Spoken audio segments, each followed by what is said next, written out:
Dopo la nota della Corte Costituzionale che dichiara incostituzionale la legge elettorale campana sul terzo mandato, il presidente del Veneto, Luca Zaia, non usa mezzi termini. Siamo in un paese che su certi temi vive di ipocrisia. Secondo Zaia la sentenza è tecnicamente corretta riguardo alla Campania, ma apre il vaso di Pandora sulle incoerenze del sistema. La Corte chiarisce che chi ha già svolto 2 mandati consecutivi non può ricandidarsi in quelle regioni che si sono dotate di una propria legge elettorale. Ma cosa accade nelle regioni che questa legge non l'hanno mai adottata, si chiede, e soprattutto perché il vincolo vale per alcune figure istituzionali ma non per tutte. Zaia sottolinea come le regioni a statuto speciale siano escluse da questi limiti e cita proprio il caso emblematico della provincia autonoma di Trento, che lo stesso giorno ha approvato una norma per consentire il terzo mandato. Il blocco dei mandati, dice, vale solo per alcuni presidenti in alcune regioni e in alcune condizioni. Il resto delle cariche pubbliche nel nostro paese può ricandidarsi liberamente.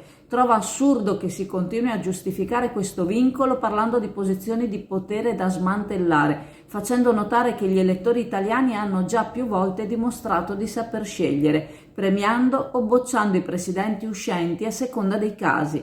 Le recenti elezioni in Umbria e in Sardegna lo dimostrano. È un sistema incoerente, afferma, che sembra pensato solo per impedire ad alcune persone di ricandidarsi, non per tutelare davvero la democrazia. Zaia chiude con parole dure: utilizzare il limite dei mandati come scusa è strumentale e inaccettabile. La verità è che questo sistema è ipocrita e profondamente ingiusto.